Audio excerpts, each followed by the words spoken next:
And greetings, happy Friday. Welcome to the Steve Deace Show here live and on demand on BlazeTV, radio, and podcast. Steve Deace here with Todd Erzin, Aaron McIntyre, BlazeTV contributor Jill Savage is here with us. We will kick off the Deace Group in just a matter of moments. Next hour, we'll get into your feedback on a Feedback Friday. But if you guys don't mind, can we do like a little pre-show bonus, but it's actually live on the air? Yeah. Because we had our rundown and everything that it takes to produce this Deace Group done before one of the most incredible news cycles I can ever remember. Like humanly, as a consumer, doing this for a living, since we left here yesterday afternoon. Ladies and gentlemen, here's what has happened since we left here this time yesterday afternoon. Mark Zuckerberg, the grand maven of Facebook, went on the #1 show in the country, regardless of format, and admitted to Joe Rogan that he was pressured by the FBI into censoring Hunter Biden's laptop as potential election disinformation shortly before the election. Number one, the FBI had that laptop since 2019. They knew what was on it. Number two, pretty much everything that we have been told about what was on the laptop has since been confirmed, including from Hunter Biden's own videos. Number three, why is the FBI concerned about election disinformation? And who at the FBI determines what election disinformation is? There's no good answers to any of those questions. There are no benign or innocent answers to any of those questions. And this is now the second hard confirmation. Not rumor, not scuttlebutt, not projection, not clickbait. Hard confirmation of the federal government attempting to use, and this has happened now across multiple platforms. This is the Biden White House confirmed, pressuring Twitter into censoring and banning Alex Berenson, which it eventually did. Across multiple platforms now, we have hard evidence of the federal government imposing censorship through private enterprises, just as it attempted to impose the jab last year on all of us through private enterprise. What is the classic definition of fascism? The collusion of elites in the public and private sector for the domination of the population. That is the classic definition of fascism, and that is exactly what we just had confirmed. Furthermore, it turns out an item we've not even addressed on this show because we had no idea if it was even true. It turns out Ashley Biden's diary is true. Yesterday, the feds took 2 guilty pleas from individuals that pled guilty to attempting to steal and then sell its contents to Project Veritas. That means the excerpts you've seen about certain problematic showers and sexualization of young girls from Ashley Biden's diary, turns out that stuff is true. That was also confirmed. Another quote-unquote conspiracy theory, which nowadays conspiracy theory is just real news the regime doesn't want to have to acknowledge yet. And then this morning, Moderna declared open war on Pfizer, filing a federal lawsuit for patent infringement. I mean, this is like you're the Israelites and you were getting invaded by the Assyrians on one end and the Babylonians on the other, and you just woke up and you're thinking, we're totally screwed here. And then the next morning, out of nowhere, they decide to go to war with each other. And you're like, all right, cool. I'm going to go on with my life. You all go ahead, bombs away. In fact, I think you should go to the death. This is Isengard and Mordor declaring war upon one another. By the way, it also, if they were indeed doing the pivot on the jabs, we all but confirmed we thought was happening yesterday, this gives them even more political cover to back away from these things. Because do you know how you're going to prove patent infringement? Well, you're going to have to show your work. You know, The kind of stuff they haven't wanted to show us up until now. The kind of stuff that the FDA wanted to make you wait 75 years to find out. I mean, how would we know if a patent was infringed upon unless we know how you made your product in comparison to our own? There would be no other means to prove you violated this, correct? Right. Yeah. All three of these stories in any normal time or any normal year would have been competition for the number one story at the end of the year when we do our top 10 stories of the year on our final episode. And all three of these all broke, guys and ladies, all broke after we left this show yesterday. So we would be remiss before we go into the week that was if we don't quickly at least discuss the last 24 hours that was. So let's go around the horn with your thoughts. Jill, ladies first. You're up. I look at the FBI story, and it's one of those things that we always thought we knew it, but now we have the actual data that shows it. And the Meta newsroom was trying to reply to that video that went viral last night, and they said, "Oh, this isn't news."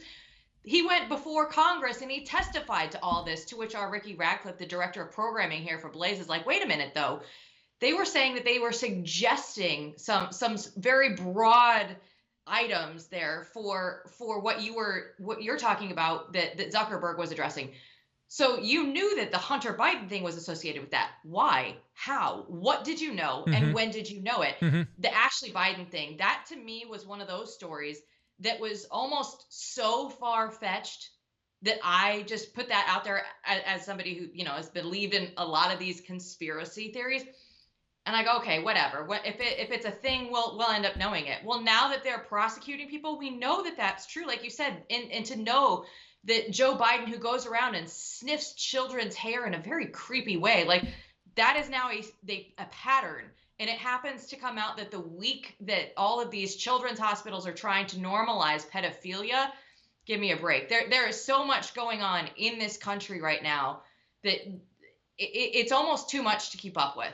Todd. Yeah, we, as you said, the margin of cheating is too big for this coming election. So, but I think the FBI is clear that meddling is what they do now. There are no consequences for it. They are state police. That's what they are. So what their goal this time around in 2022 is just to try to delegitimize the election. The lines are too long. There's too much of this, there's that, and make it seem like democracy is untenable. So therefore, again, the fascism that you started talking about is just a fait accompli. It must be done in the name of civic society. Aaron. So Zuckerberg counts the FBI coming to Facebook as he believes that the FBI is still a legitimate institution in this country. Okay, so is just you get to decide what's legitimate and what's not. No, we have a third-party fake news fact-checking team to help us come to all of these decisions. This is, say it with me, friends, family, class, everyone, fascism, as you just pointed out. That is fascism. It's just the elites deciding what us plebes get to believe, get to see, what we have access to. This is just you will eat the bugs in just a different light. It's what can you say at this point? What can you say at this point? And the funniest thing, I totally agree. This is a wacky news cycle. I don't really see a heck of a lot of people talking about the FBI thing, or maybe it's just being suppressed right now. I don't see a heck of a lot like this is an earth-shattering thing that it actually is. Maybe that's just because also we're used to it by this point. It's just... What are the names of the three Kardashian sisters, Aaron? Eyes to see, ears to hear. I'm going to need to ban you. Go ahead, Jill. The third-party fact-checkers that Facebook was employed, we now have the story that came out about a week or two ago that Pfizer is funding all those third-party fact checkers. So just, everything is going to be on the up and up. There's nothing to see here. I'm going to have to ban you from saying that because I lose a little bit more of my soul every time you do. And I just need you to maybe, I won't ban you. Maybe I'll just ask you very nicely. Can you not say that anymore, please? It's Friday. I'll retire and I'll promise to come up with something entirely annoying. Because every time you say that, I mean, a little bit more of my soul is lost. Just wait in about 5 minutes, you're going to be in a completely placid, relaxed state. Just trust me. Let me also say this before we go to issue 1 here. Aaron, talk about how much you hate Little Leaguers. All of this truth came out, and it didn't require anybody voting for a Republican you know will suck, who hates you every bit as much as the Democrats do for a different reason. All this information came out, and it didn't require getting somebody who was going to turn out to be a future hack that would stab you in the back. Their lifetime gig as a Fox News contributor. You know, all the stuff that we've typically built our entire movement and industry around most of our careers didn't produce any of this truth. Just saying. Just saying. Don't ever doubt the sovereignty of God. And now it's time for the Deace Group.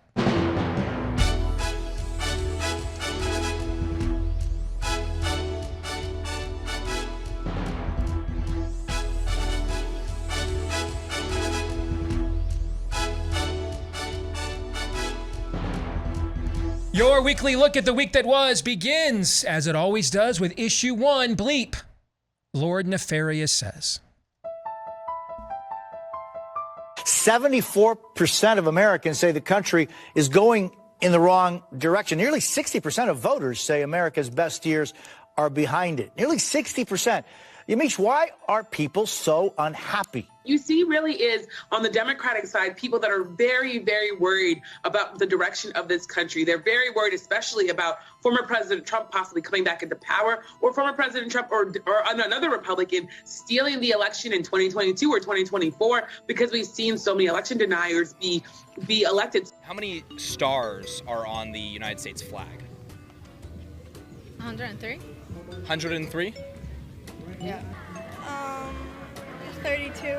But just the final one on this, Sure. the people that already paid their student loans, Right. they don't get anything out of this deal. Right. That's right. Okay. The Roosevelt Institute has gone even further to say that a deal that canceled student debt and restarted payments would reduce inflation. What ocean is on the east side of the United States? What ocean? Can I Google it? You guys know this. I know this. I don't know this. God is me validating my agenderness. This Q-tip. Me validating my agenderness because I don't view myself as a god. I'm an atheist. I don't believe in gods. But I just like the not feeling, but how it's perceived with me. What country is the Queen of England from? Not a politics guy, I ain't gonna lie, I don't know. Things that we thought we knew in the beginning turned out as the months went by to not be the case, which really forced us to adapt and to change some of our policies and recommendations. That was interpreted by many as flip-flopping or not really knowing what's going on, when it really was the evolution of the science. I didn't shut down anything. I mean, I have nothing to hide, and I can defend everything I've done and every decision I've made. What's the capital of the United States? There's a capital? Those who support the governor should stay with him and vote for him, and I don't want your vote. If you have that hate in your heart, keep it there. There's no capital of the United States. Is there no capital? Correct. You guys are UCLA students? We literally go to UCLA, yeah. When babies are born, we label them as boy or girl based on the external genital anatomy we see. In truth, this is actually their biologic sex and does not always match their gender identity. People may identify as the opposite gender, somewhere in between, both genders, or no gender at all. Gender is separate from biological sex, and it is actually the innate sense of who we are. People along the gender spectrum may understand this about themselves from a very young age, or may not disclose this information until their teenage years, or even in some cases later in life. Can you name the 3 Kardashian sisters? Kim, Courtney, and Khloe. What are the 3 Kardashian sisters' names? Courtney, Kim, and Khloe. Khloe, Kim, Courtney, and Courtney. Yeah. Bonus points for the brother? Robert. The Kardashians' brother's name. What? Rob. Aaron, our minds are becoming one. I had no idea. I hadn't seen the montage. I had no idea. I literally die a little inside every time I see this. Okay. Good. God. You and the little leaguers. Tremendous.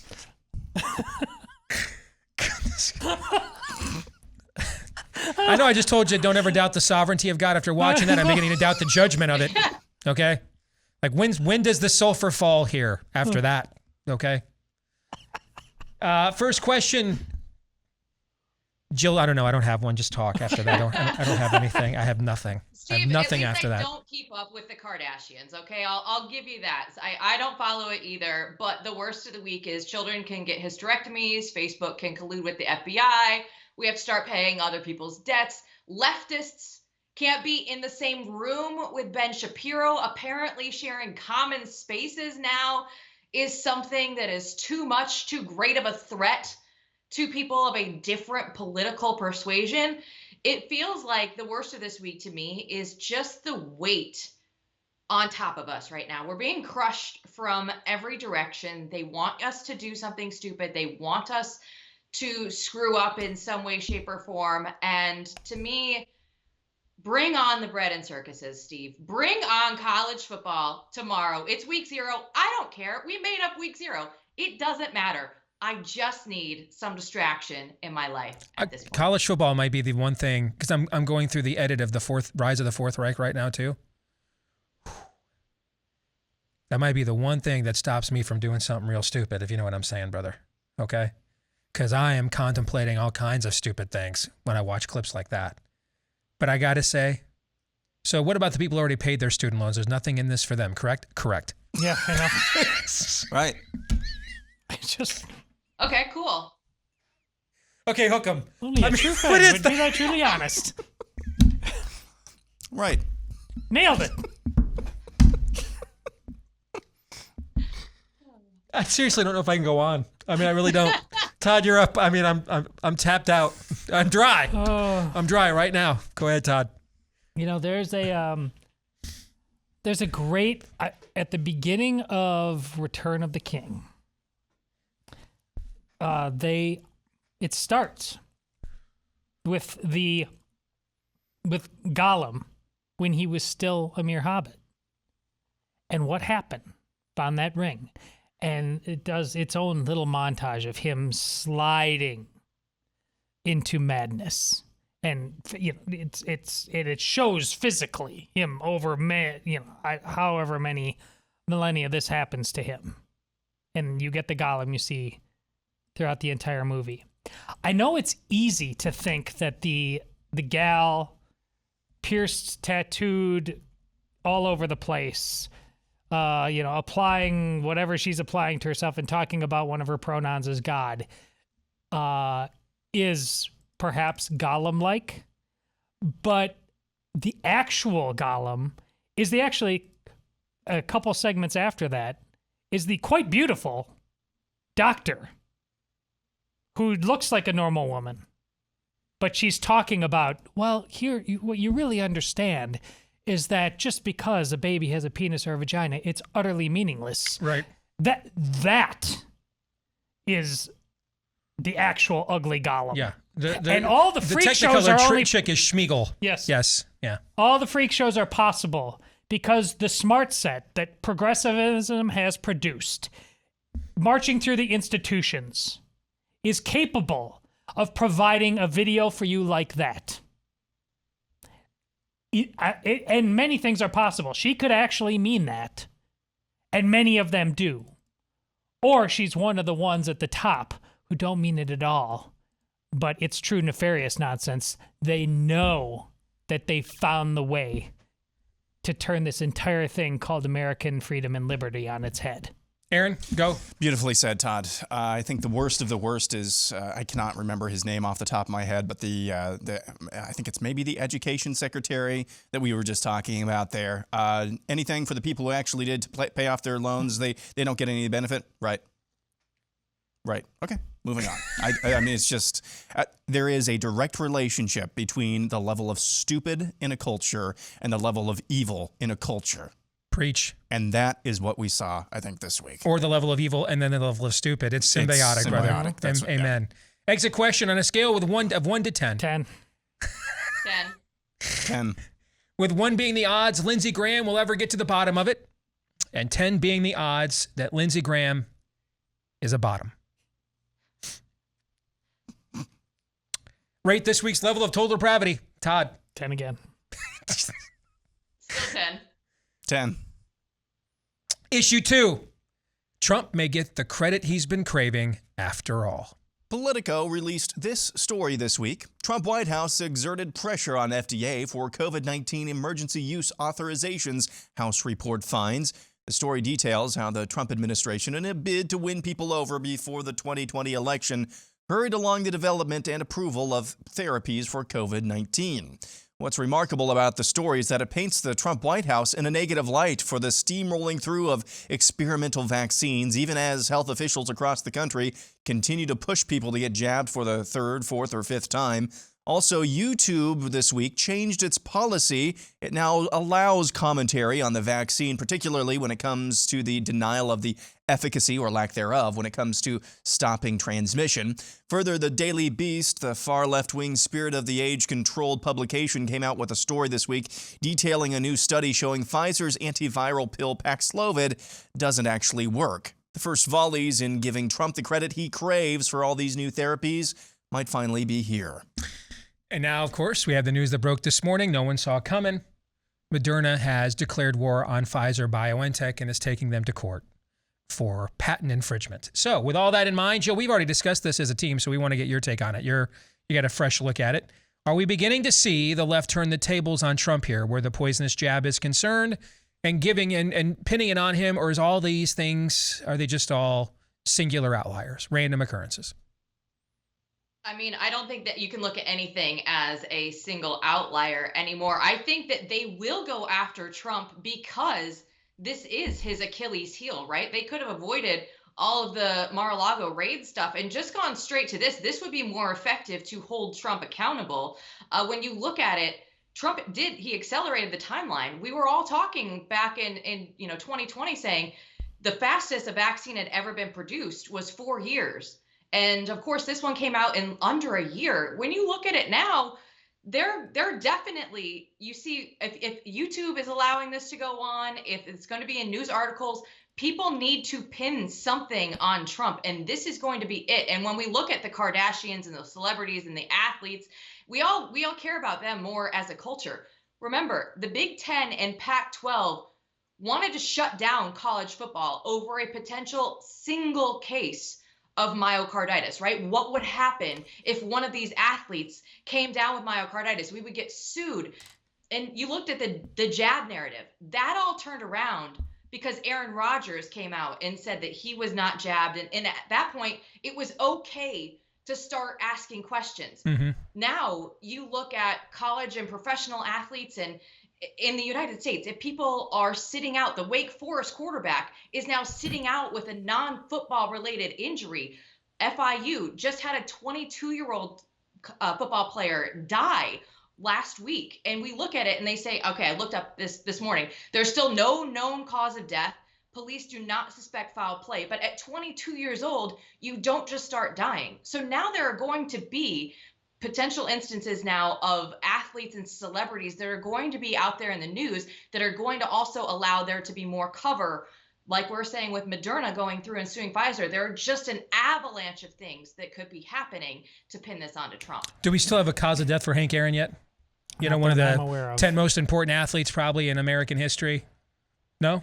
Got the jab in January of 21 and was dead just a matter of moments later. No cause of death. Okay. Why connect dots, Steve? Okay. Do you remember, it was just months before COVID actually came down. There's video of Fauci on a panel talking about the thing we really need to advance vaccine science is a crisis and to get rid of some of the rules. Here comes COVID. Lockdowns, masks, none of it's going to end until we get the vaccine. They go to Donald Trump, the president of the United States. Hey, Donald, can you help us? And of course, Donald Trump, what can I do to get out of the way? Absolutely. Let's make this happen. Let's save the world. And the answer is now, why did you pressure us? Of course they're going to do this because it's that stupid. So I don't even know why I try reason on any level anymore. When we try buy, sell, or hold, the stupidest possible thing is exactly what they're going to do. And the only question what the cult remains is, there's so many neurotically obsessed. It's the followers I'm really interested about. They can't pivot like this. They are so broken. But the ones, the puppet masters at the top, damn right they will. They'll try anything. So we have Aaron's razor. It's just demonic, bro. We now have Todd's razor. It's just stupid, bro. It's the same razor, though. It's the same razor. Yeah. Go ahead, Aaron. Here's what I could see happening because of everything that Todd just said, and thank you for laying that out as well, so I kind of don't have to do that. Here's what I could foresee happening as a likely attempt. I'm not sure if it'll be successful. They realize that just raiding Donald Trump's place, maybe handcuffing him on the golf course for records violations, something that's buried in, U.S. Code 666 paragraph 4 line 3, is not really going to be as effective as saying, we have the smoking gun. Donald Trump personally asked the FDA to ignore safety data and pushed these vaccines. Joe Biden comes out some evening, a year from now. Folks, we need to talk about the vaccines. As it turns out, they were not as safe and effective as we thought they were going to be, solely because of the actions of the former president, which is why I'm instructing the Department of Justice tonight to start an investigation of Donald Trump for crimes against humanity. It's more likely at this point, guys, because of how stupid and broken and evil and broken we are, that Donald Trump could be put on trial for crimes against humanity than any of the other fiends like Anthony I can make it Fauci. dumber. I can make it dumber. Me too. All Because they're going to do this. But Kamala's going to do it. Well. Because she's going to be president next year, and she's going to say, in between cackles, I told you during the debates I wouldn't trust a Trump vaccine. Oh, gosh. I can make it She'll dumber do yet. it. And President Kamala will do it. And they're going to do this all the while. It's going on right now. They're going to tell you to take the next jab without human trials. Yes. It's all happening. Yeah. What happens if you took the J&J vaccine and then you needed to be boosted and you got Moderna or Pfizer? There's no way that they studied that, and they can also add that layer on top of all of this. Yep. And of course, the J&J vaccine is the one that they actually did issue the health warning for, right? And then, and everybody knows Trump and Woody Johnson of Johnson & Johnson, J&J. Trump and the Jets owner, Woody Johnson, have been tight and besties for years. Remember, Trump brought him up on the stage at one of his rallies earlier this year. And here's my buddy Woody. It was like, wasn't it the day that he got banned, that the jab got banned? Didn't the jab get banned earlier, or day before, or the day after? It was right around that exact moment. And he's got a crap ton of money. I mean, this guy's got a lot of money, right? So, wow, what a coincidence. The jab created by the guy who owns the company who's close to Trump, that's the one that gets the med warning. Shocking development. The more and more we lay this out, I'm stupid. How did I ever doubt most of this year that they were not going to do this? How? The more I lay this all out, how did I doubt that they were going to do this? Here's the other part of this as well. I think it's probably safe to say everybody knows somebody, or maybe a second tier of somebody. But I know, even personally, at least one person who has been impacted by the jabs. Sure. I think everybody's at that point. Yeah. So then if you lay this out, hey, these weren't as safe because of Donald Trump's actions, people immediately say Aunt so-and-so, Grandpa so-and-so, cousin so-and-so, they had so-and-so happen to them. It's Donald Trump. It's a lot more people know somebody injured by these jabs than died of COVID. Yeah. A lot more people do. All right, I'm going to switch up the exit question to make it simpler. Just make it a plain old true and false. Sorry, if you're a Def Leppard fan, I had a Def Leppard question for you. And I'm sorry. I'm just going to make it true or false. True or false? Donald Trump will be able to successfully pivot away from the poisonous jabs before he is blamed for them. True or false? Aaron? False. False. Jill? False. He doesn't want to. That's right. It's poetry, man. Take it from somebody who was a to. strategist on a campaign trying to defeat Trump. He can pivot away from anything if he wants to, like literally anything. If he wants like what to. he said yesterday. Yeah. All right, it's trying to nail Jell-O to a door. So the only way he cannot do it is if what Jill said is correct. He doesn't want to. That would be the only way. All right, we'll come back. Is this an accurate assessment of the state of play? We will discuss next. Well, Jill had it right. College football season begins tomorrow. The most wonderful time of the year is here. High school football underway either last week or this week in every part of the country as well. That means it is peak tailgate season, which means it's peak cooler season. Get your American-made lifetime warranty guaranteed premium cooler from our friends over at Taiga Coolers.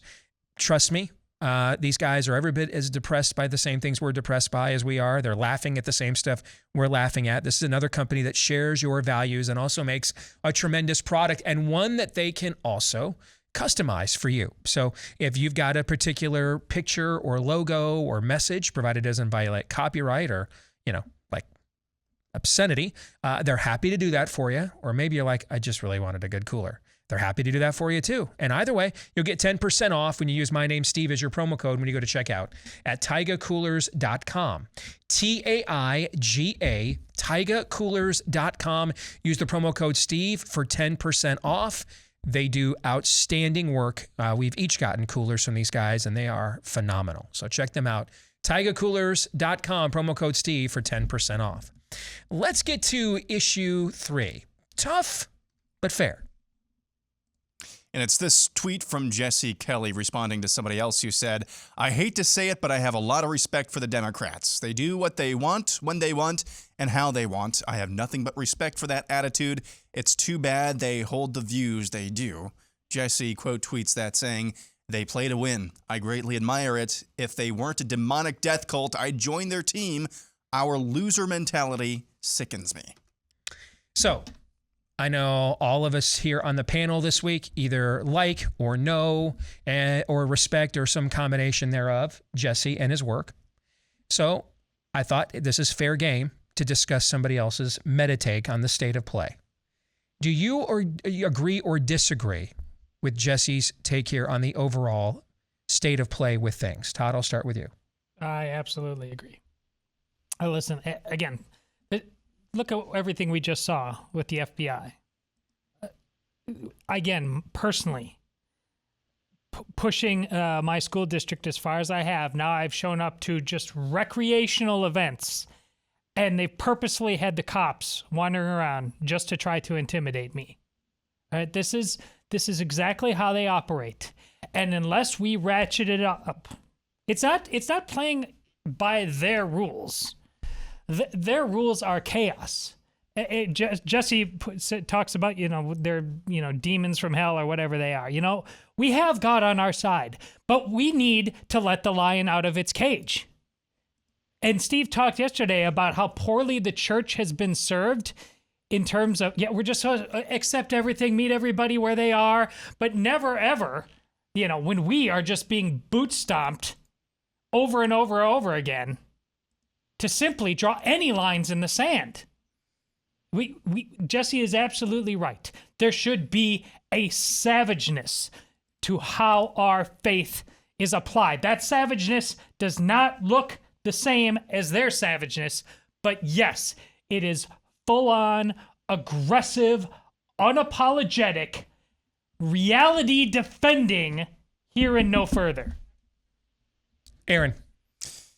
Yeah, so I think the loser mentality is very slowly but surely starting to shift, and that's a good thing. But overall, it's absolutely correct, and I don't know how you can argue with that.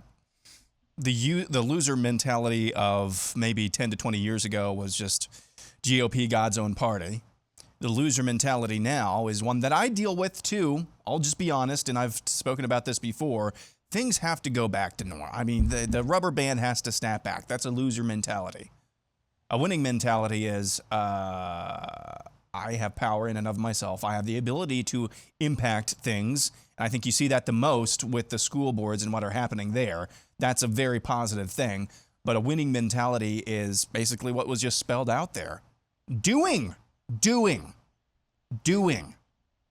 Not thinking, not twiddling thumbs, not just voting, but doing, whatever that looks like in your own, making your own local area as red as California is blue. That's the winning mentality. And Democrats do all the time. They do things they aren't supposed to do under the law, because to them, the law is as law does, as I like to say. The only laws that matter are the ones that are actually enforced regardless of whether or not they're real. That's why they are so effective, is because they do whatever they want. Because to them, the only thing that matters is power. Now, we have to be constrained by morals, but that does not mean that our vigor and our strength necessarily must be restrained. I mean, the strength has to be restrained. That's what meekness means. But strength actually has to be put forward. I would like to have the conversation about restraining ourselves someday. That would be a nice conversation to have. But overall, the winning mentality is just doing. And we've talked about all of the things that you can do individually before as well. So obviously, I don't know how you can argue against Jesse's sentiment. Jill? To bring it back to football, you play to win the game. The GOP has played for so long just not to lose, not to offend. We just want to go out there and make peace with everybody. And by the way, my primetime lineup, if I could have one, would be Steve Deace, Tucker Carlson, and Jesse Kelly. That would red pill America in a matter of weeks if we could get that out there. But what Jesse also says on his program, and I love it, he has dubbed them the low T GOP, which is exactly what they are. We are going out there and we're so scared of offending anybody. And there was a recent clip on CNN, and the anchor and whoever she was interviewing, they were like, did you know the Republicans have a plan to take back the school boards? And it was like frightening to them, right? The fact that we are finally putting things together and creating victories for ourselves scares the crap out of these people. And it should, because it feels like we're at a moment in time right now where we are finally putting a loser mentality behind us. And if we have any chance of going through and saving this country, I know the red wave isn't going to save us, but we still have to go through and create these victories in our local communities to get this country back on track. When I hear the phrase low T Republicans, I find it fascinating that you're in an era right now where some of the boldest and I was having a conversation just about the film industry in general with my my film Nefarious directors yesterday, as we are talking regularly now that we're in the final few weeks of Nefarious completion. And we just ended up having a general conversation about how we are all sick of the female hero trope. Just all of us are. Even my daughters are coming to me like, I'm so sick of the female hero trope, okay? And yet, when I hear Jill talk about the low T Republican reference from Jesse Kelly, Marjorie Taylor Greene, Lauren Boebert, right? I mean,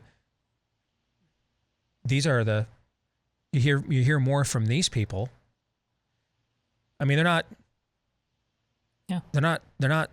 not swatting Tim Scott's house. They're swatting Marjorie Taylor Greene's house 2 nights in a row, right? Yeah. And isn't that kind of exactly what Jesse Kelly's talking about? Yes, that's exactly what he's talking about. I like what Isaiah 1, where would you yet be struck before you understand that this is God's rules or chaos? You pick us out. There's no gray area. None. Zero. You keep lying to yourself and insisting that if you strum this beautiful rhetorical tune, David French, but you're the guy sitting on the stairs at Animal House. We need more Bluto coming down and taking that damn guitar and slamming it against the wall because it's stupid and it goes nowhere. I also believe the first Bluto reference in the history of this program. Let's get to the exit question. True or false? There isn't enough time left to preserve our way of life to turn the Republican Party into the vehicle it actually needs to be. Aaron. False. Todd. False. Jill. False. Interesting. Okay. Let's get to issue 4. Our kicker question this week, pick a new Senate Majority Leader because one is coming. That's pretty obvious. So let's assume my prediction from earlier this year that Ditch will retire if the GOP wins back control of the Senate. Let's assume that comes true. Then who from among the current GOP Senate roster, which you can also include people that would be getting elected this year, although the likelihood that you go from I just got elected to Majority Leader is not high. But, they could potentially be on the GOP Senate roster this time next year, right? Or in January. Pick from whom among that GOP Senate roster if you could handpick one to replace Ditch McConnell, whom would it be and why? Aaron. Mitt Romney. I just want. I'm serious. I want the dead corpse. What are the name of the Kardashian sisters, Aaron? I want the dead, because of how I just answered the previous exit question. I think if you get Mitt Romney as Senate, if you go from Mitch McConnell to Mitt Romney as Senate Majority leaders, the dead, decaying carcass, the whitewashed tomb that is the GOP, I see where you're once and for all be laid bare for all to see. I think that would help speed up the transition from GOP being just managed decay to GOP being a vehicle for change. So this is your get busy living or get busy dying take. Yep. Yeah, I'm all for letting it get really bad so people will actually do something about it. I love that strategy. I would definitely be talked into Rand Paul, though. He is just, I think there is a vindictiveness about him that he holds for certain people. I think would make him very effective. Todd. Yeah, Rand was going to be my answer. I hope he's learned his lesson from pairing. Well, that might be a bit of strong. When he kind of connected himself to Ditch. Well, he did. We thought in the Bevin campaign that we would get his endorsement, and he had cut a deal with Mitch McConnell that he would not endorse Republicans against Republican Senate incumbents in primaries. And then Ted Cruz and Mike Lee cut the same deal too when they got elected. And he's weird and his dad's son enough that he would go the places that I think we would need him to go. Okay. Jill, what about you? Exactly what Todd just said. Rand Paul, because of the way that he has acted on COVID, and then hoping that some of Father Ron's views would also kind of rub off onto Rand. But I grew up in Iowa, as many people here watching this now know, and Jan Michelson was one of the legendary broadcasters back in the state when I was growing up. And he would always say, how did you come to your worldview? Can I trust you? And for me, looking at Rand, he might be one of the only ones that would both fit into I want you as a leader and because of the way that he came to his worldview. So you think there's some solidity there, that even if in a few areas where you don't agree, you at least respect where he is coming from. It's not just rando or who got on the phone with him or who wrote a check or et cetera. Yeah, I can see that. And knowing what I know of him and his operation over the years, I think that's an accurate assessment. What about the most likely scenario here, that Trump will make Rick Scott Republican Senate Majority Leader in place of Mitch, as basically another guy who's kind of a glorified rhino, but he's desperate for power and will do Trump's bidding? Would you see that as a defined upgrade over what we have right now? Well, yes. Yeah, yes. We just ripped Tim Scott recently in a column, but he's... Wait, Rick Scott or Tim Scott? Rick Scott of Florida. Florida. I'm sorry, I had Tim Scott Florida. on the brain. I apologize. Yeah, oh, dear God. That's okay. No, that's not an upgrade. Because I think Rick Scott's going to be Trump's Kevin McCarthy in the Senate. That's where I think you're being set up for. Aaron? Yeah, no. Jill? I'll pass. Okay. So you guys, because that's kind of the debate right now on the right. I mean, why don't we just, if these people are just total political horrors and they'll do Trump's bidding, then, that's great, because most of the time Trump will do what we want him to do. That's right. That's kind of the new strategy right now. That's the art of the deal strategy. In theory, this is like that general election candidate versus then you see the actual person that's going to fit it, and I'm not that guy. All right, let's get to predictions. Todd, you're up. Listen, I'm not trying to hurt you. I swear. Are you not?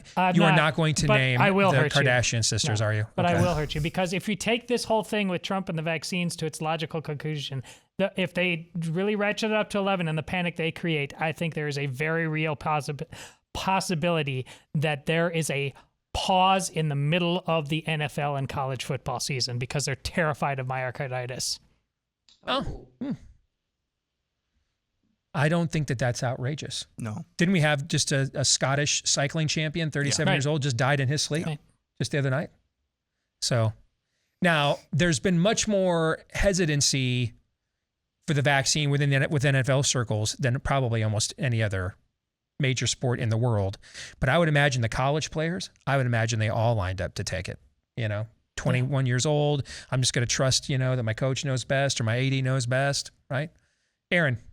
Tomorrow, Northwestern will cover the first half spread, but Nebraska will cover the whole game spread. I just think they have too many horses in the second half. Weather's going to be nice over there as well to be able for Northwestern to be able to keep up. I think you're probably right, but dude, I mean, you offered me plus 420 odds to bet against Scott Frost winning a football game on the money line.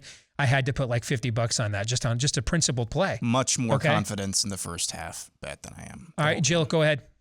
There are a lot of Nebraska fans over there. I already see pictures. My prediction is that Ben will grow up with such a love of baseball that he will have aspirations of playing in the Little League World Series. Had a girl. That is, I should have made you go last. We should have ended on that one. Do you know how much after the show yesterday, I just kept pondering that happened? It was one of the most beautiful and horrendous things simultaneously I've ever heard. I've gotten more notes and tweets. You know what? That's your version of Trump dunking on McCain for being a POW. People are all offended and appalled, but at the same time, yes. Damn it, I'm glad someone actually saying stuff like that again. I respect it. You know?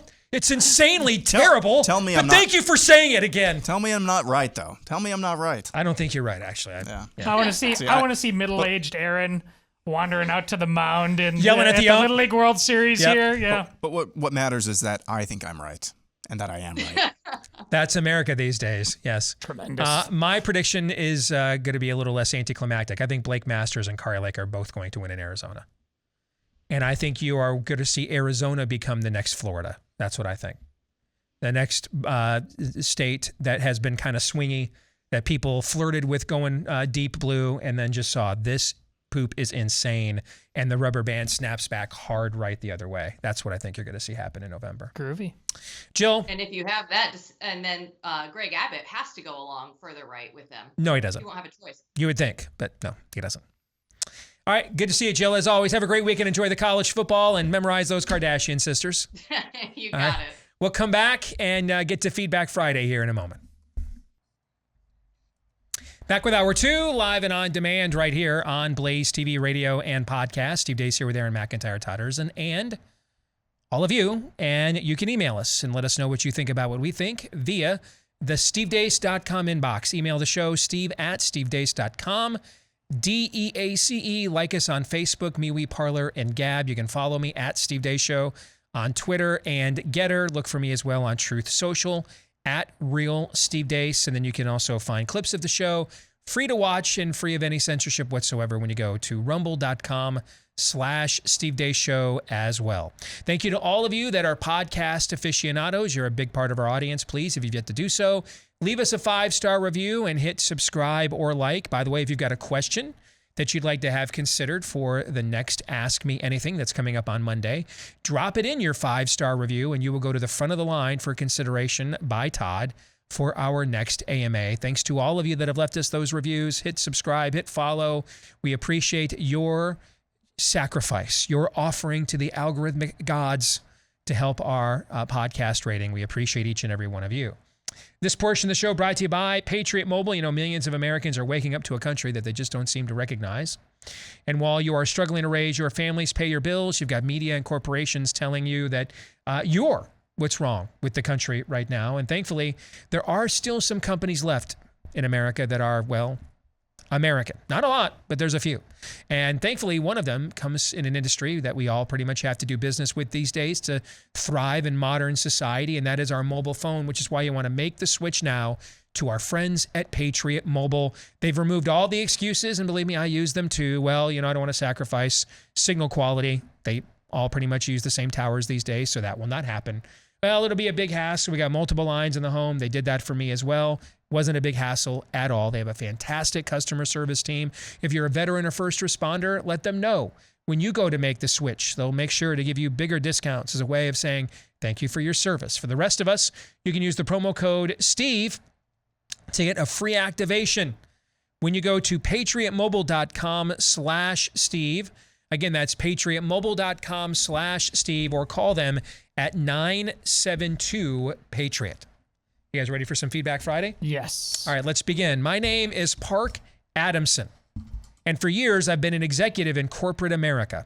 I'm writing to encourage you and your team to continue fighting the good fight, because even if the feedback doesn't always make it back to the show, you're having an impact. Let me give you my personal example. Shortly after President Biden's handlers declared the vaccine mandate, I like that. Did you see what he said this morning? I'm taking control and I'm not supposed to do that. I can't do that, they tell me. He said that this morning in the middle of a press avail. Yeah. Shortly after President Biden's handlers declared the vaccine mandate for the workplace, the top leadership at my employer decided to preempt the official date and roll out their version of a mandate immediately.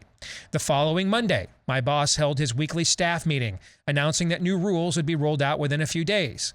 The plan was to publicly ostracize the unvaccinated by making them physically isolate from their coworkers, wear masks at all times, and undergo regular COVID testing. I expressed my concerns on multiple fronts. As the operations leader for the business segment, my responsibilities included a southern factory with more than 1,000 employees. Roughly 70% of those employees are black, and roughly 70% of them are unvaccinated. We were creating a visible two-class system that would impact a large majority population. It felt indefensible. Beyond the impact on my employees specifically, I felt the mandate was immoral for reasons you understand well. The most powerful people in the company planned to coerce thousands of their employees to accept a medical treatment they didn't agree with. Given that statement, it might surprise you to know that I was fully vaccinated at the time. I got 2 shots of the Pfizer original version of the injection. My personal choice to take the vaccine didn't make the coercion any more acceptable. In fact, I found it appalling. 5 minutes or less after the staff meeting ended, the CEO of the company reached out to me via video to tell me the company was moving forward with a mandate. It was a pointed statement in what became a difficult conversation. When I shared my opinion on the morality of the policy, it went downhill quickly. And I was told that if I could not get behind the plan, I would be allowed and expected to exit the company via retirement.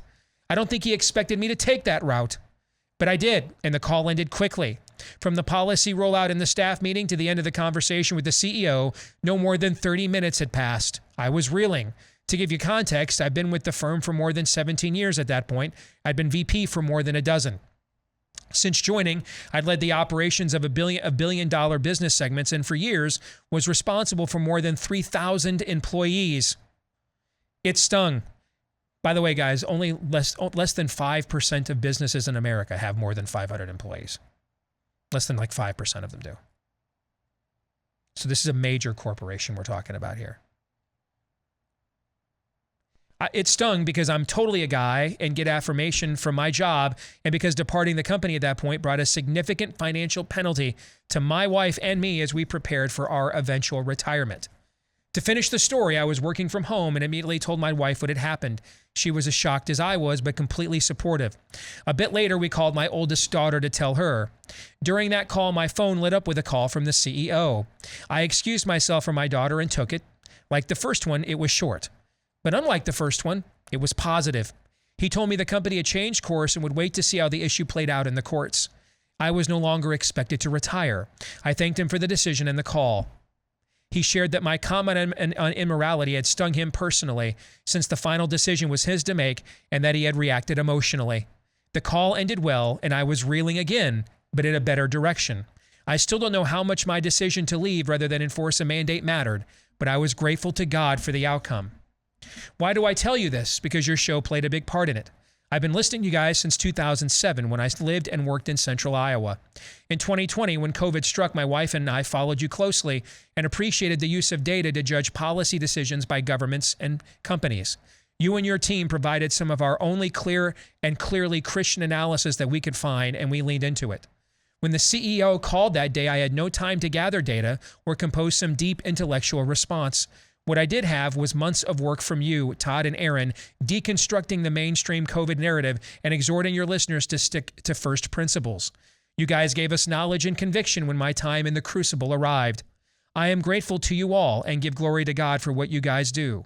Please know that despite our comfort, and I am tragically comfortable, dude, raise your hand if you want to reach a point in life where you're like, I am tragically comfortable here. Me, I'm in. Okay. Tragically comfortable. Add that to the name of great garage band names. Tragically comfortable. Not exactly loaded diaper, but I like tragically comfortable, right? Okay. We are listening out here, and you guys are having an impact. Keep fighting that good fight and know that you guys are in the prayers of many. God bless. Park Adamson. P.S. Because of you, when I contracted the Omicron variant in January, despite quote-unquote being fully vaccinated, I already had the array of therapeutics from the Frontline COVID Critical Care Alliance on the shelf ready to go. I was past the illness in 2 days. Thanks again. This is the secret sauce. This is why I got out of the hand-to-hand, race-by-race primary business, and I got into the radicalization of the audience business. If you like candidates like J.D. Vance and Blake Masters and Kari Lake, I'm just telling you, they're not unique. We have had candidates like this in major primaries my entire career. Maybe they were a different stripe. It wasn't MAGA, wasn't the branding. Maybe it was Tea Party, or it was conservative, or Reagan conservative. There's been different brandings and stripings of these kinds of candidates, but they have always been in these races. It's just that the people were not properly enough radicalized for them to be successful. And so they often got like single digits, or then if it looked like they were going to have a chance to win, the party would then run another quote unquote conservative in the race to split the vote so their hackneyed candidate could win instead.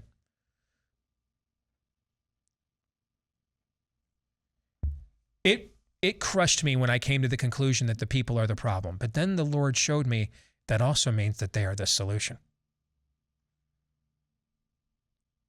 And that becomes very empowering.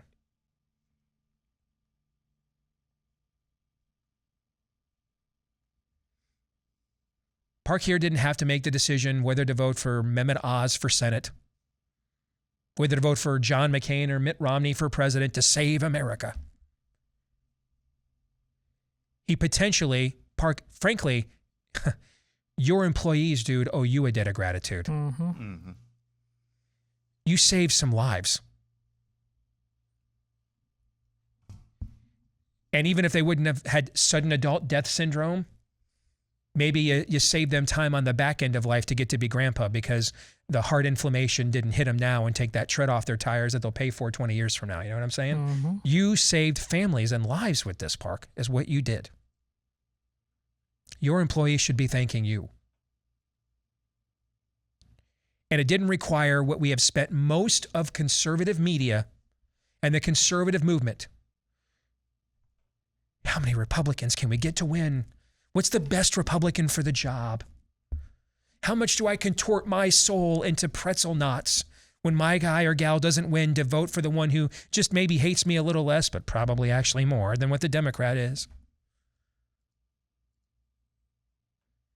Park didn't have to wrestle with any of that. Dude literally just went, here I stand, I can do no more. May God have mercy on my soul. My answer is no.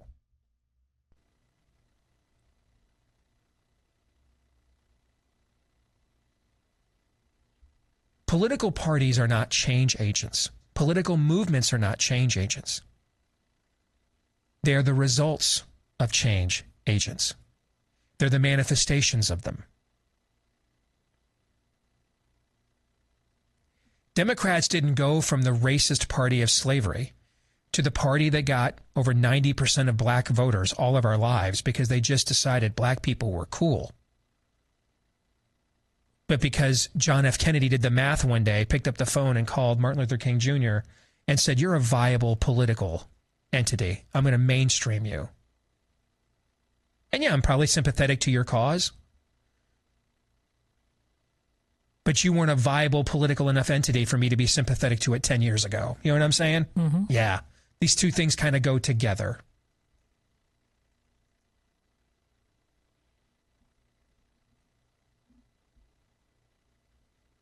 We're not a nation of laws, and we never have been. We are a nation of political will, and we always will be. Here we have a guy who risked his, quote, tragically comfortable life. And in 1/2 hour, without drawn it out, going to a flow chart, just instinctively said, that's going to be a no from me, dog, but thanks. No, not doing it.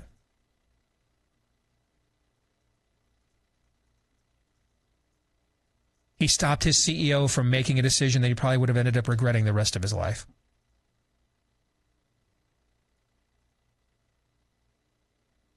This also goes to what we were talking about yesterday on Theology Thursday, that the empathy only goes one way.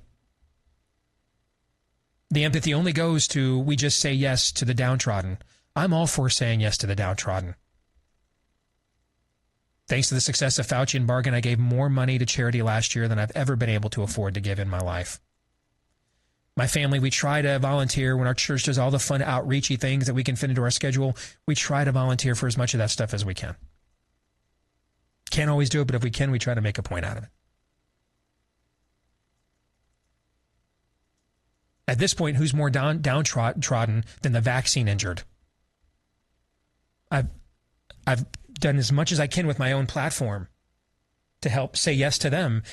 Daniel and I concocted a book to give them a platform to say yes to them. But part of the empathy swings the other way. We also say no to them sometimes. Now, I think we actually say yes more often than no. If it seems like I'm hammering the no point right now, remember, you're dealing with the guy who thinks cookie dough is a food group and Taco Bell is real Mexican food and college football is a 3-month vacation. I like to say yes. Right? I'm not lost over 30 pounds this year because I hate to say yes. I love yes. I love it. Okay?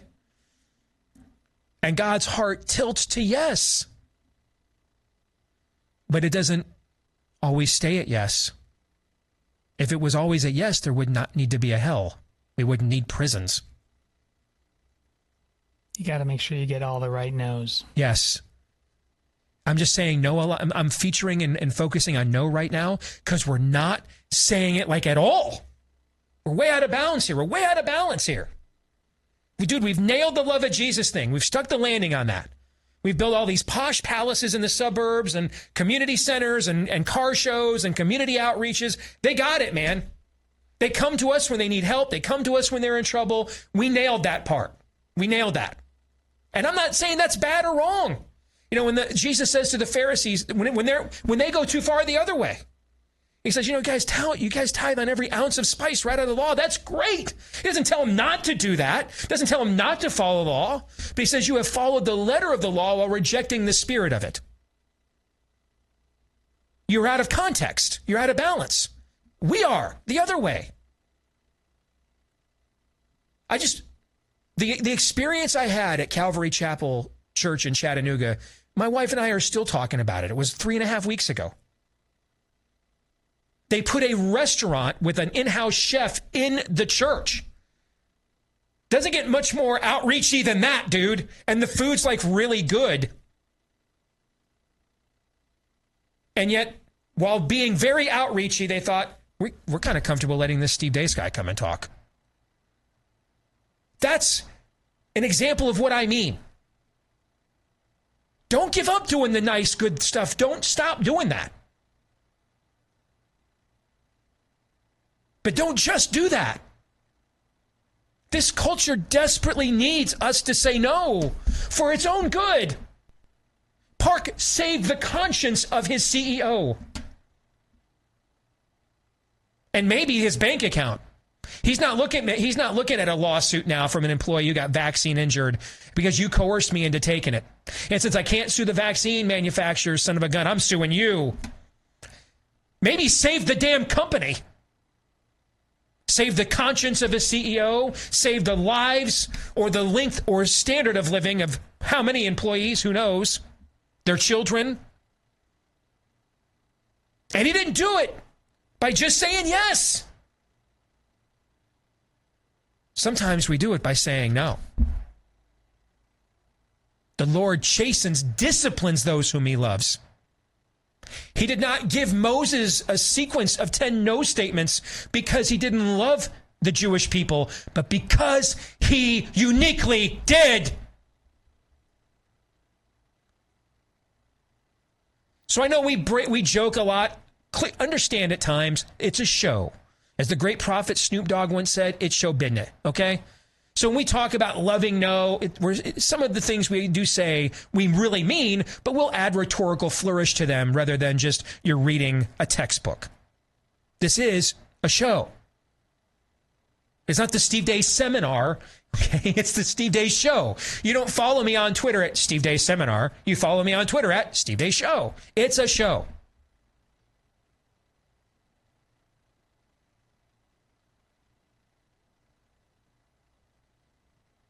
My kids know I love to say yes, which is why when I say no, it means something.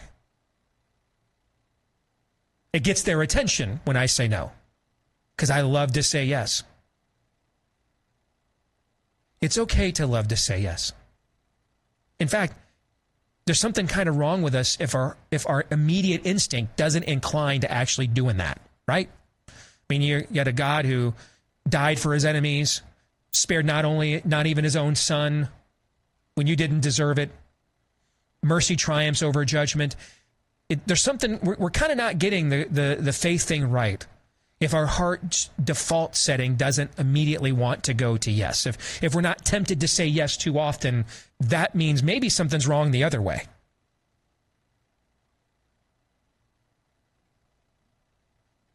But we need to be taught and encouraged when to say no.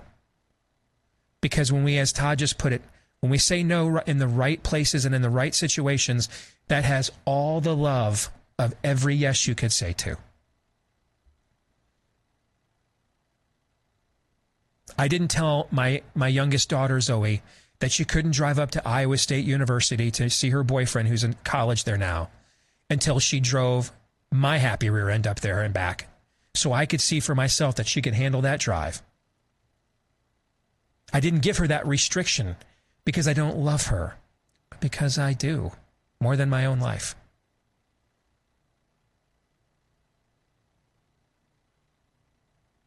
This was a great act of empathy that Park did here. And he did it by saying no. They need to hear no, guys. They need to. If they don't hear no from us, they're going to say yes to terrible things, guys. They are saying yes. And they are saying yes to terrible things. Do you guys want to add anything to that? Oh. Yeah, well, I mean, kind of speaks for itself. I will say this as well, too, and it's hard to speculate, but I was just almost euphoric listening to that because, as you said, that is the secret sauce. And we don't know either. Do you think that CEO is the only CEO he knows? That CEO knows other people, knows other CEOs as well. Excellent point. Yeah. Hey, what are you doing about this vaccine issue? Well, I was going to, but ... Because one guy just said, okay, let's find out. Let's find out. The ripple effect God can use in just read the Bible. I mean, honestly, I know that sounds cliche. Read the Bible and look at the ripple effects that God, you can just see God's handiwork at play. God can use one little act in just incredible ways. I think this note is indicative of that. I'll just remind you that being a man is not a leisure pursuit. And in this moment, that was all crystallized by the action he took. How much was, yes, sacrificed, put on the table, but our faith is based in sacrifice. So not escaping that was doing exactly what you were called to do. It was holy. And that's why being excellent word. That's why being man is not fundamentally about leisure. It can be the dessert, and it can come in many different forms, but it cannot be the main meal. Amen.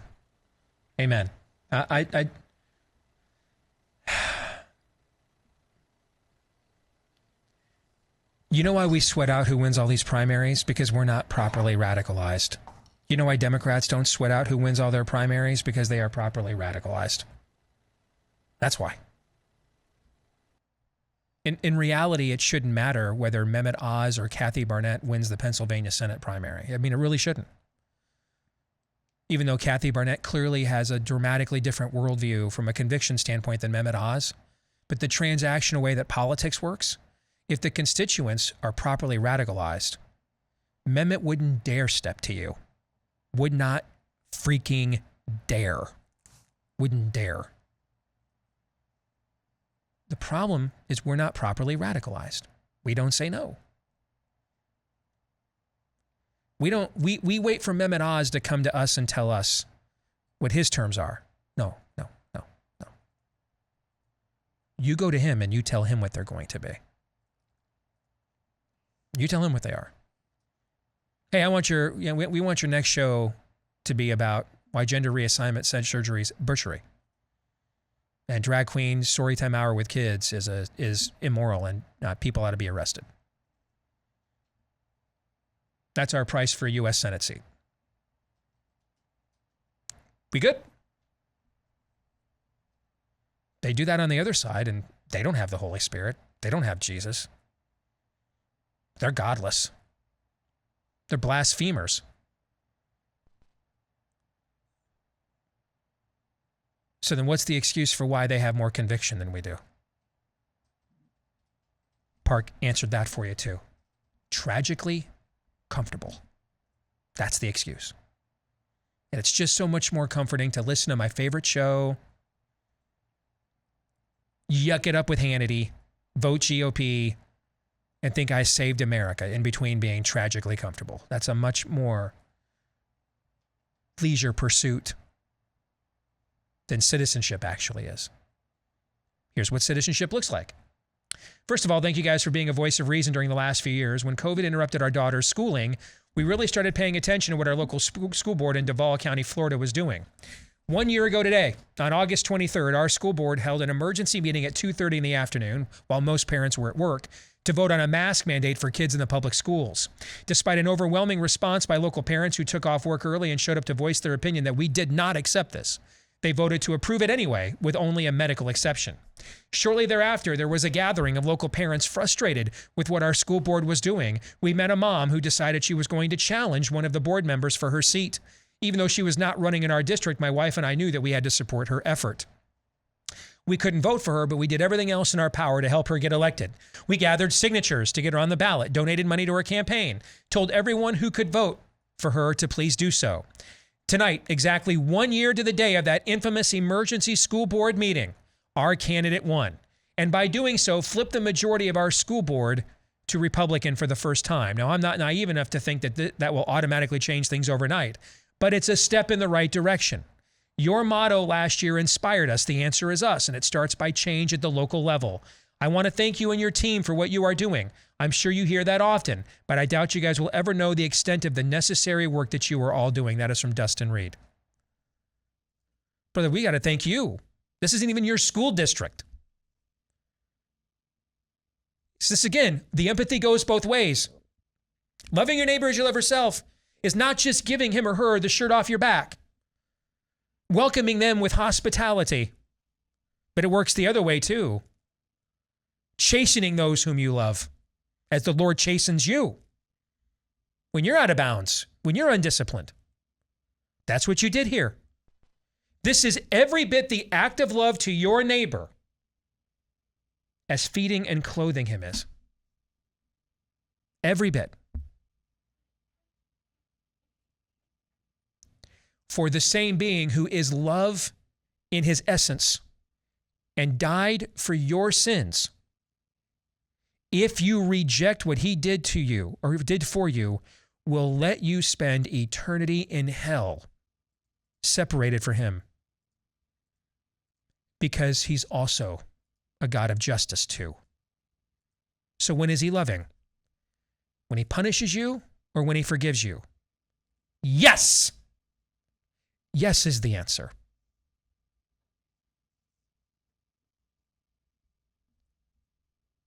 You guys sense a theme here in the email inbox? I do, and I like it. This is how you change things. The previous model of Let's hope we can get a Ron DeSantis to win every primary. First of all, cultures, even in their best moments, don't produce like a fleet of these guys anyway, okay? The odds that you can litter the entire expensive GOP primary process with these kinds of guys, not high. Mm-hmm. But you know what you can do? No. No, I'm not doing that. No, we're not going to go along with it. Not participating. Not doing it. No. Not to mention, your point was so dead on, Steve, what you just said about spending all the time being comfortable listening to Hannity. It's not specifically about him, but think about since the genesis of Fox News, when we mainstreamed sitting around as appointment television from 6 until 10 p.m. at night, so-called conservative programming, that's when the bottom of the slippery slope was reached. The very people sitting there and drinking from that fire hose, if they were instead during that time being at the city council meetings and the school board meetings, when those things are going on, doing, instead of just listening, we'd be in a far different place right now. Far different place. It's because it's not, you turned conservative activism into a leisure pursuit. Yes. Yeah. I just have to buy my favorite conservative heroes books. Yeah. I just got to listen to their shows, get all worked up, maybe send an email or talk to a buddy at the bar or the next time that my friends are over, and then vote GOP in November. That's all I have to do. Man, why didn't the founders think of that? Just bypass the entire Lexington and Concord thing, the whole don't fire till the whites of their eyes, Bunker Hill, Valley Forge. Why did they sit there and freaking starve in the chill of Valley Forge?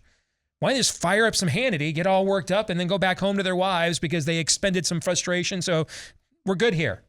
The redcoats will hear our angst and respond. Sounds kind of dumb when you put it like that, right? Very. But that's pretty much been the last 30 years of activist strategy on the right, is what I just laid out.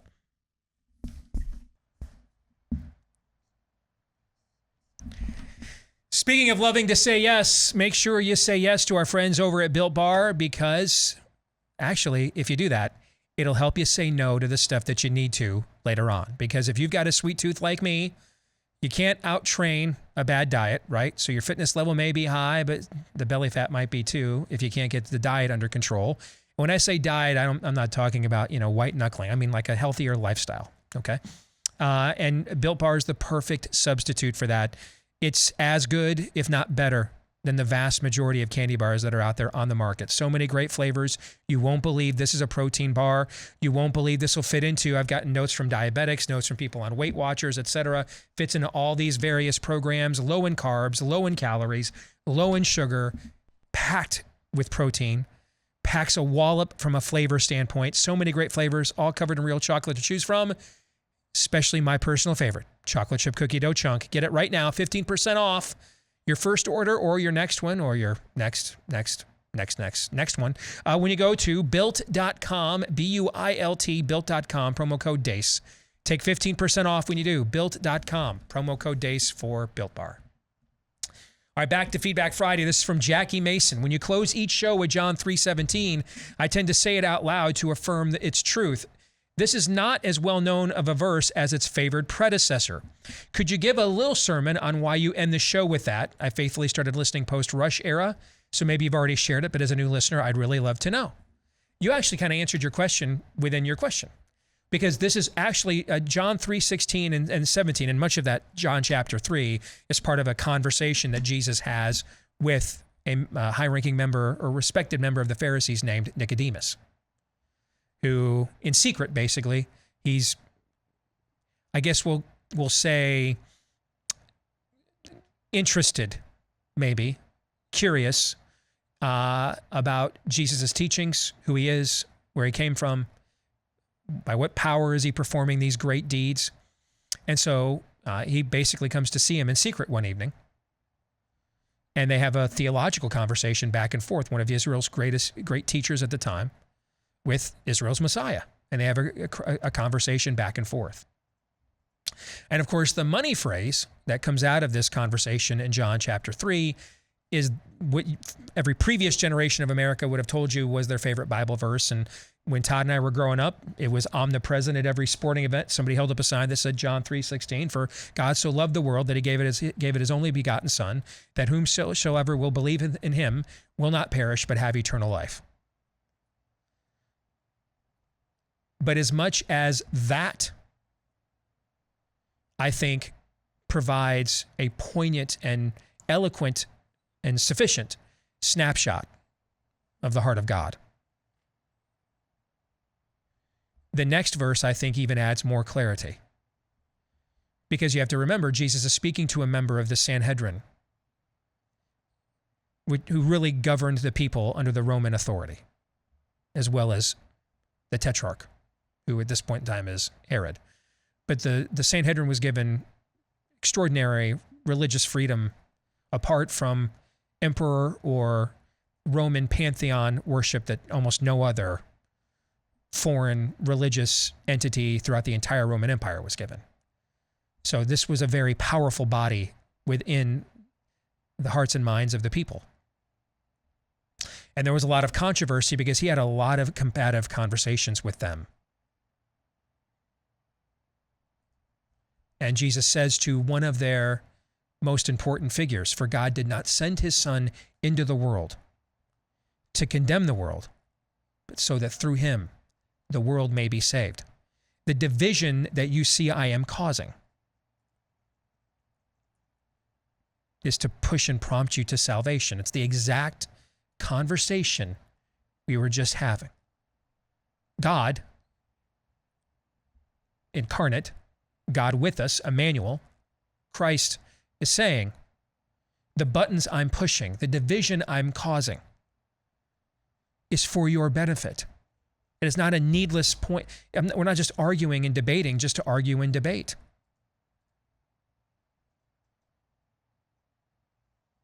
I didn't come to bring peace but a sword, just for the purpose and sake of being divisive. God did not send his son into the world to condemn the world, but so that through him the world would be saved. And I think when you add that second verse, this is my own personal take. I can't quote any great theologian. It's the Steve Deace Show, and I like it.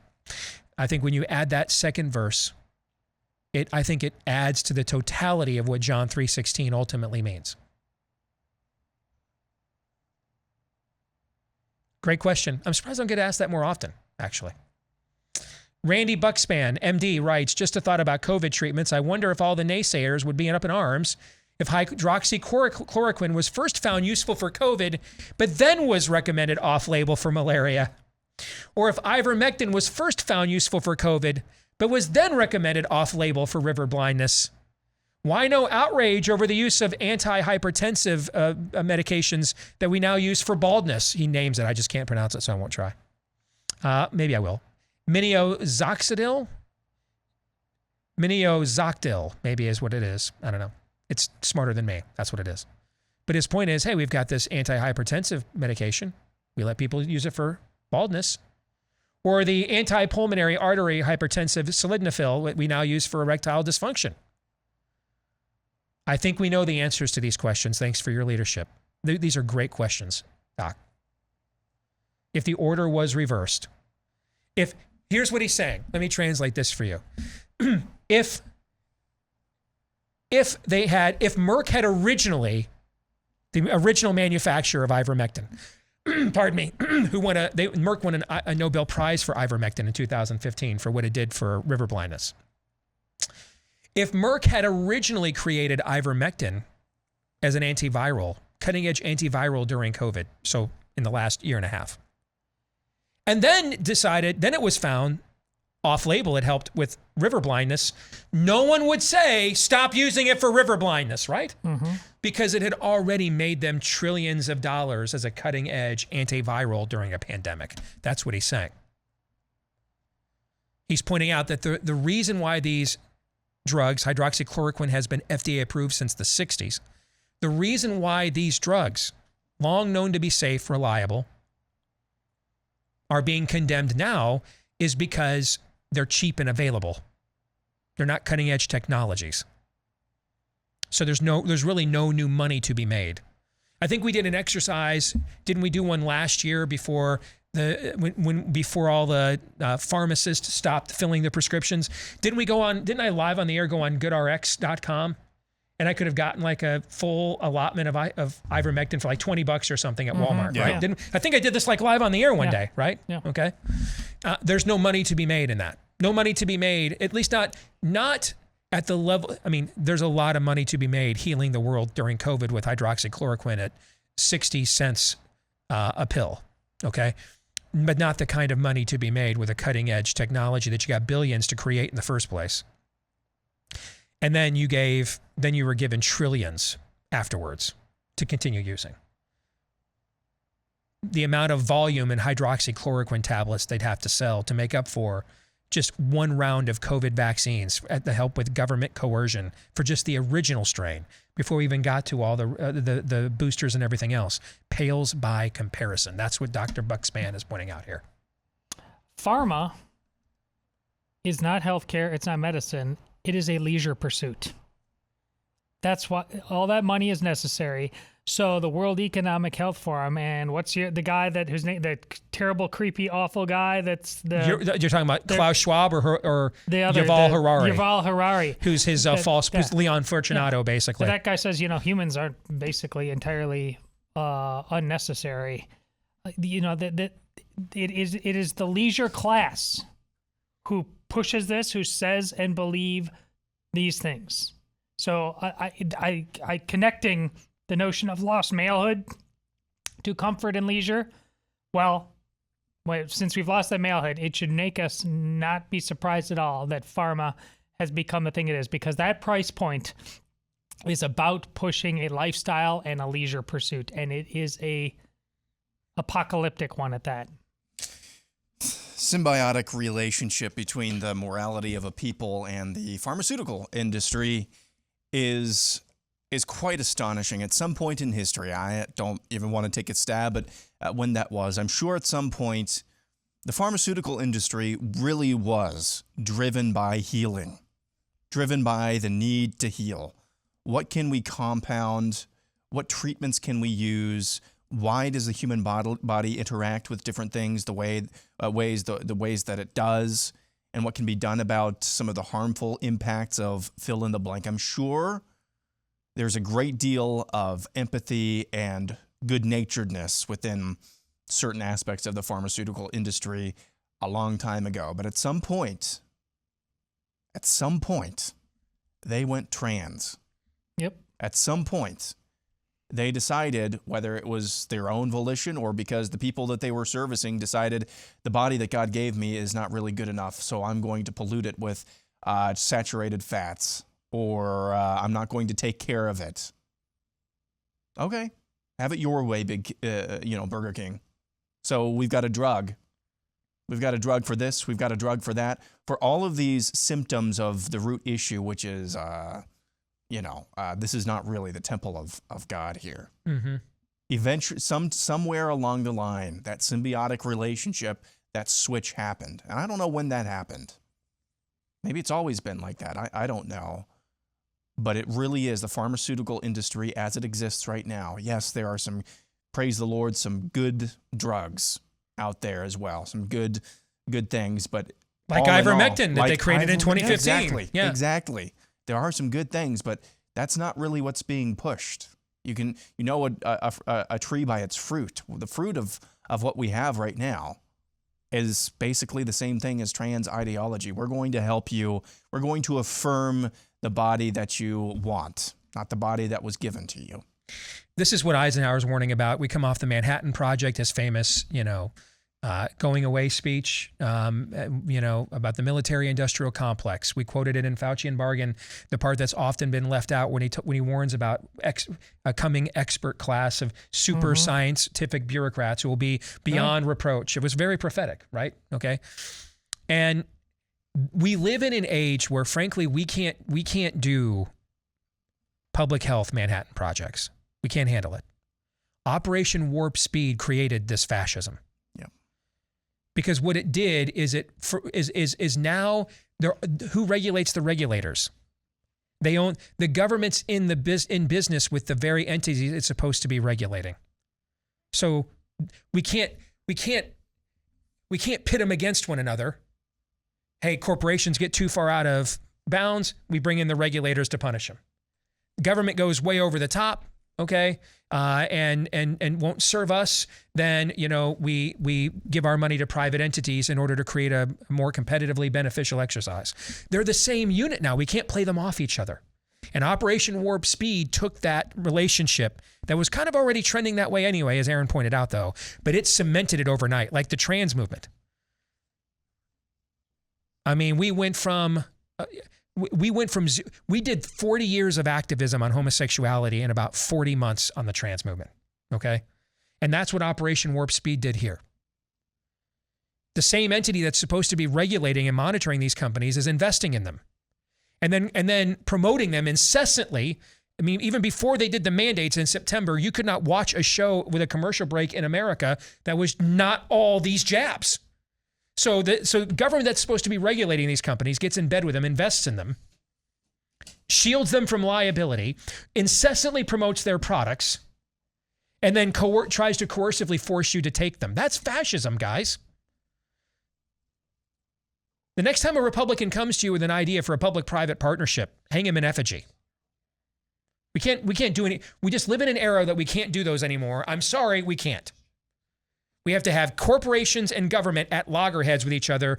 The sinful temptation to just create a unibrow fascist enterprise out of those relationships is too great. They've demonstrated they can't handle it. So don't sign up for any more of them. They have to be at odds. Otherwise, you and I pay the price with our freedoms, liberties, and bodily autonomies and our very health and lives. Before we get out of here, speaking of health, speaking of lives, because the same people that run the sick care system run the food care system, so that's been largely stripped out of a lot of the vitamins, minerals, and nutrients we need. That's why we're spending so much money and taking so many supplements these days to put back into our systems what was taken out of our food for mass distribution and food processing. Same thing has happened now with our pets. And thankfully, they've got a supplement for them now, for your puppy. It's called Rough Greens. It's a supplement powder you mix in with your dog's food, and apparently it tastes great because our dog Cap loves the stuff. And it restores a lot of the vitamins, minerals, and nutrients missing from your puppy's palate. But you might be wondering, what if it doesn't work? Or what if my dog doesn't like it? We don't blame you for wondering that. That's why we're going to give you the first 14-day Jumpstart bag for free to see if you don't see a difference in your pet in 2 weeks or less. You'll pay for the shipping, so you're invested in it somewhat. But we'll pick up the bigger expense here. The bag is free and on us when you go to roughgreens.com to give it a shot. RUFF for roughgreens.com, or you can call them at 833-ROUGH-DOG. Before we go, I want to share one more here that I want us to ponder. It's a quickie. Nathaniel Harris says, I just listened to your show earlier this week with Dr. James Thorpe. You're nearly 50 and I'm nearly 30. We are from an era when we thank our mothers for not aborting us. My 5-month-old and his future siblings will thank their mother for not getting these jabs. The new row is here, and the name starts with a silent P. Thoughts on that? You're sending us into the weekend with that one, huh? Yeah, Wow. that is something to ponder, man. Well, first of all, be thankful if you're taking these jabs, if you even get to be a mommy or daddy, given many of the studies we're seeing on those fronts, okay? Number one. But that is something to ponder. I think everything should be on the table. Yes. I should have been more specific before, to your point. That Yuval 11, or not 11, that's a Yuval Harari guy, dude. He flat out said, well, if humans aren't really necessary, really, what do we need? What should we do with them? And he actually said video games and drugs. Yes. Like, he's going to turn, this comfort thing I'm talking about, he's going to make you real comfortable. All right? You're going to be a pod person from the Matrix. That's what you're going to be. So he can have what he wants. But until then, enjoy the weekend and the start of college football. And Little Leaguers suck. Yeah. All right, we're back at it again Monday. Until then, have a great weekend, John 3:17.